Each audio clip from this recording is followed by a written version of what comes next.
Hola chavales, vamos allá con esta pila que cayó en junio de 2018. Bien, primero un poquito de teoría. Ahí tenemos el esquema de una pila. Una pila como las que le ponéis a vuestros transistores o vuestros radios. Es una celda electroquímica de la que se obtiene energía eléctrica. Esto es una bombilla, ¿vale? A partir de reacciones de reducción y oxidación.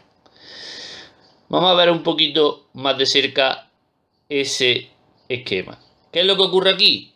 Pues aquí tenemos una oxidación, ¿vale? En el ánodo se produce la oxidación. En este caso, el aluminio del ánodo sólido pasa a disolución como aluminio 3. La polaridad del ánodo en una pila es negativa y ahora explicaremos por qué. ¿Qué tenemos por aquí también? Pues tenemos un cátodo de cobre, en el cual, en este caso, el cobre en disolución, cobre 2, pasa al cátodo, cobre sólido. El cátodo en las pilas tiene una polaridad positiva. Como veis, las polaridades se entienden perfectamente porque los electrones del ánodo de polaridad negativa pasan hasta el cátodo de polaridad positiva por atracción electrostática. Y en la circulación eléctrica producimos electricidad que ilumina la bombilla. Aquí también tenemos una membrana porosa, ¿vale? Una doble barra, fijaos, realmente, que separa las dos disoluciones. Y que después también hablaremos de la membrana porosa en el ejercicio B. Bien, para hacer el A, lo que pasa es que no tenemos este dibujo. Este dibujo lo he puesto yo para explicar un poco la pila, pero realmente no lo vais a tener en el ejercicio. Vais a tener que utilizar los potenciales de reducción para ver cuál es la especie que se reduce y se oxida. Aquí atrás os explicaba que los potenciales de reducción, ¿vale?, nos marcan la tendencia de una especie química a reducirse. Es decir, que a mayor potencial, mayor tendencia tiene esa especie a la reducción. Es muy importante porque vamos a tener que comparar siempre un par de potenciales para ver cuál es la especie que se oxida y se reduce. En el ejercicio A, ¿vale?, vamos a tener que comparar los potenciales del aluminio y el cobre, porque nos dicen que escribamos e identifiquemos las semireacciones que se producen en el ánodo y en el cátodo.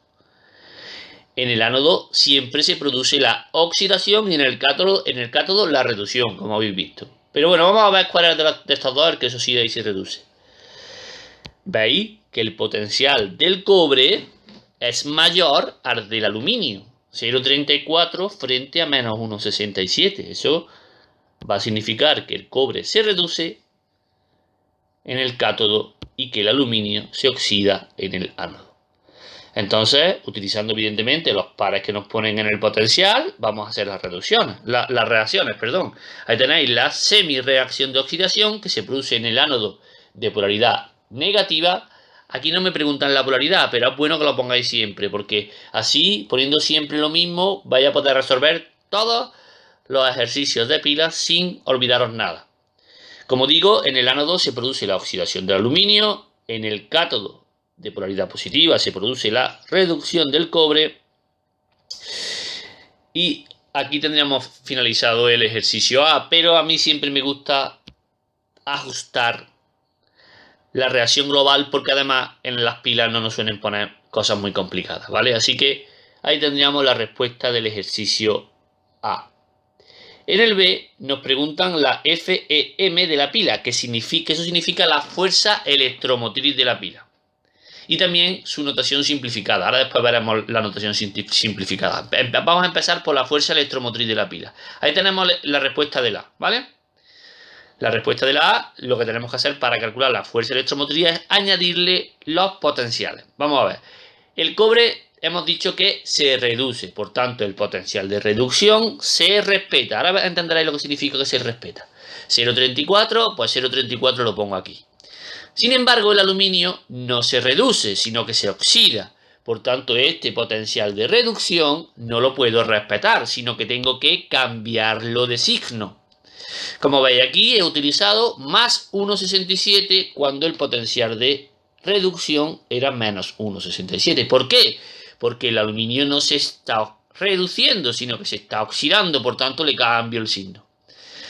Para calcular la fuerza electromotriz simplemente se suman ambos potenciales y ahí tenemos la primera respuesta del B, que serían 2 voltios. Vemos que es una fuerza electromotriz positiva, que ahora después explicaremos en el C por qué es tan importante. Que la fuerza electromotriz sea positiva significa que la reacción de la pila será espontánea y por tanto se dará en la naturaleza y no tendremos que forzarla con ninguna forma, ni con electricidad ni con nada. Vamos a escribir ahora la notación simplificada, que no lo preguntan mucho, pero cayó en el 2018. Bien, lo primero que ponemos aquí es la oxidación. La oxidación, ya sabemos que es el aluminio sólido pasa a aluminio 3. Vemos que lo separamos por una barrita vertical. A la derecha ponemos la reducción. El cobre 2 pasa al cátodo de cobre sólido. También separamos con una barrita vertical. Y aquí en medio no se nos puede olvidar poner una doble barra vertical, que es lo que es la equivalencia en esta notación simplificada a la membrana porosa que explicábamos en la teoría de la pila. Pues muy bien, aquí tenemos la respuesta del ejercicio B. Por un lado la fuerza electromotriz y por otro lado la notación simplificada. Vamos a ver el C, que es quizás el más complicado de los tres y hay que poner atención. Nos preguntan que razone si alguno de los dos metales produciría hidrógeno al ponerlo en contacto con sulfúrico. Es decir, lo que nos están preguntando es si alguno de los dos metales, ¿vale?, reduce al ácido sulfúrico, es decir, protones H+, a hidrógeno 0. Es decir, si alguno de los dos metales reduce al hidrógeno de H+, es decir, de protones del ácido, a hidrógeno gaseoso. Bueno, pues vamos a verlo. Ahí tendríamos las semirreacciones en el caso del aluminio. Como veis, aquí el aluminio es el que se oxida, el hidrógeno es el que se reduce, ¿vale? Y vamos a ver si esta reacción es espontánea. Vamos a ver si se produce en la naturaleza. Utilizamos los potenciales. En el caso del hidrógeno sería 0. En el caso del aluminio, como habéis visto antes, para la oxidación más 1,67. Al calcular la fuerza electromotriz es positiva. Por tanto, esta reacción sí se da.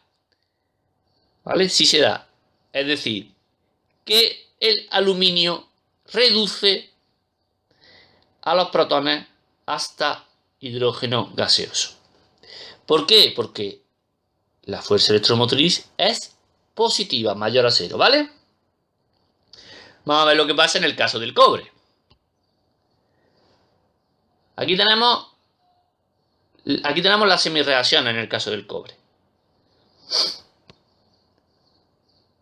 El potencial del hidrógeno, 0. El potencial del cobre, ojo, se está oxidando, ¿eh? Lo hemos cambiado de signo, menos 0,34. Y la fuerza electromotriz en este caso es negativa. Por tanto, no se produciría la reacción. ¿Vale? Este ejercicio también se puede contestar simplemente comparando el potencial de, por ejemplo, el cobre con el hidrógeno. Podríamos decir que al ser el potencial del cobre mayor al del hidrógeno es el que se va a reducir, por tanto, no produciría hidrógeno gaseoso. Y si comparamos el del hidrógeno con el del aluminio, podríamos explicar que como es mayor el del hidrógeno, sí se va a reducir desde los protones del ácido hasta hidrógeno gaseoso por el aluminio. Lo que pasa es que yo creo que de esta manera, aunque parece mucho más laboriosa, es mucho más sencilla, porque utilizamos las fuerzas electromotrices de las posibles pilas, dándonos que en el aluminio sí se produce la reacción espontánea, no así en el caso del cobre. Muy bien. pues en los siguientes días veremos más ejercicios de pilas para que veáis que son bastante sencillas. Muchas gracias.